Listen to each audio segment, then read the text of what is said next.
So, my Instagram account got hacked. Pretty stupid of me, I know, and it is a lot more common than some would think. Normally, once your account is taken, you just make a new account and move on with your life. But me, I couldn't fucking have it. So I've had my Instagram account for about 5 years now and have a lot of my friends added on it, as well as chats that I look back on every once in a while and posts that I like to look back on from when I was younger. I spent a decent amount of time posting things and chatting with people, and I was content with the app. Really liked my account. But on Thursday, May 8th, 2025, disaster struck. Someone with a familiar profile picture but a not so familiar account messaged me asking for help logging into their account that they got locked out of. Me, being the naive idiot I was at the time, which was only yesterday for me, I believed it and listened. I gave them my phone number, mistake number one, and a code sent to my messages to reset an Instagram password, mistake number two. And once that was done, they attempted to do the same for my Facebook account, to which I realized I had fucked up and given them my Instagram, so I blocked them. Not even a minute after, I was locked out of my Instagram account. I was at work at this point, so the anxiety of being scammed out of my account as well as having to serve people at my job, because I'm a bartender, really didn't clash too well, so I had my manager take over for 10 minutes while I messaged everyone I could that my account was hacked in case the scammer tried reaching out to them. Lo and behold, everyone got a message asking for money or help unlocking their Instagram account. Checks out, as I fell for the same thing.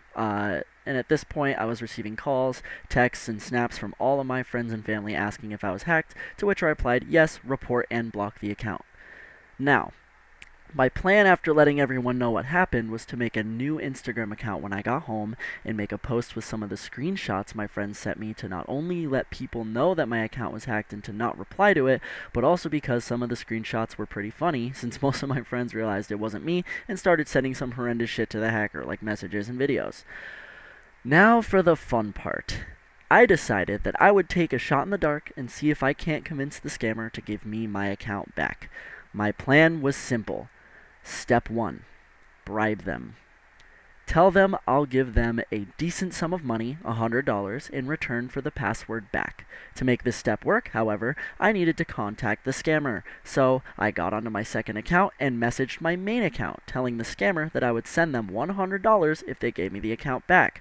I didn't expect it to work since most scammers would just keep the account and block anyone that was onto them, but this guy happened to be an amateur and decided to message me back. After a bit of negotiating, I left work and headed to the gym, since Thursday nights I go to the gym. While there, I messaged the scammer again and talked to him about sending him the money for my account back, to which he agreed. Now, I know what you may be thinking. You didn't actually send money to this guy, right? Well, you'd actually be right. I sent him $100. Now, wait 1 second. I convinced this guy to use PayPal specifically for this reason here. Step 2. Scamming the scammer.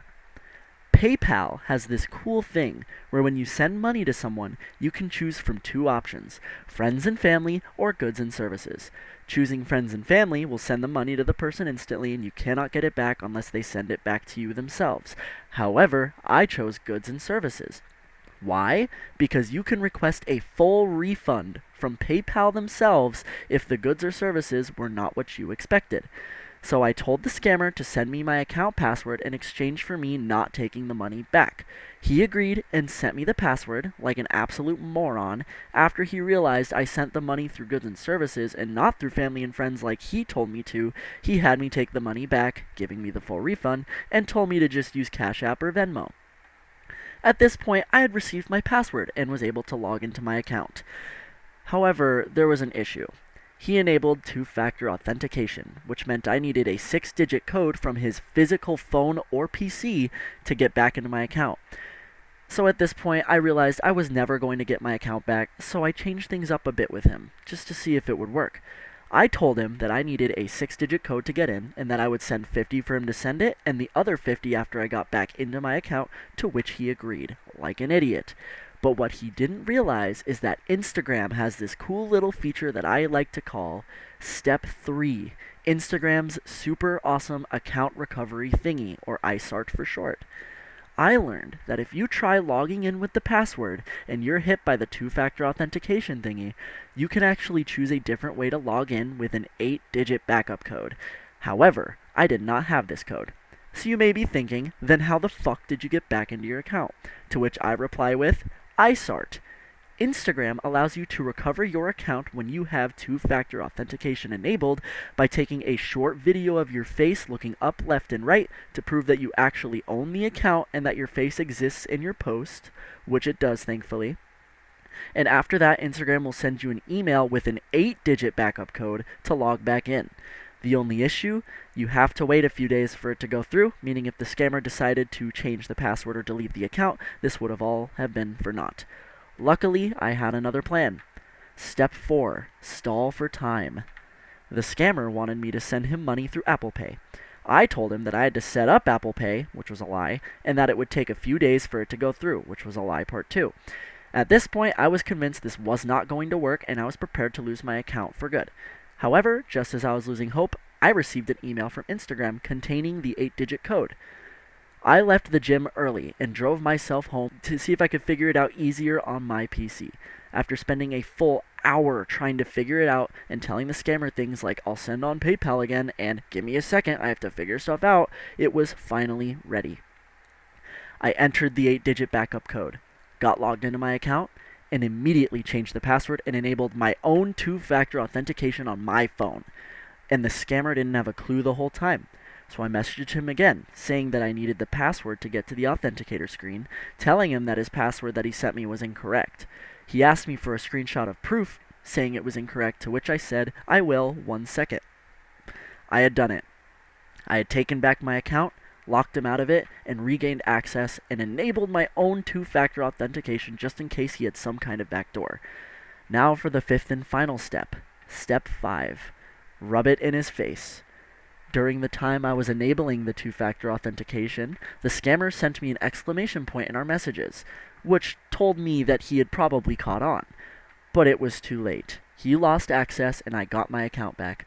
All I needed to do was block him on messages and get on with my life. But did I do that? Absolutely not. So I sent him one last message before ending things off, then sent him a paragraph the next day to really rub it in. I did not wait for a response and blocked his account again. Hopefully this guy stopped scamming people, but knowing how people can be, and the fact that he was from fucking Nigeria according to my Instagram notifications, he will probably try this again. Don't make the same mistake I did, because I had little to no chance of getting my account back. I got super lucky that the scammer was an idiot, but that doesn't mean you will run into a moron too. Even if they have a recognizable profile picture or username, or you think you know them, do not ever trust them right away like I did. Ask them questions that only they or you would know, and try and waste their time if you know it's a scammer. Most are pretty obvious, and I'm just kinda stupid, but that doesn't mean you're immune to scams. Never send a login code to anyone. They can do it themselves. Never click on any link they send you, and always double check it's a person you know before doing anything they say. Block and report the account, then warn the people they're following or being followed by just in case. Thanks so much for listening, and I hope you learned something from this, because I sure did. And no, it wasn't be more careful next time. It was, if you get scammed, scam the scammer back.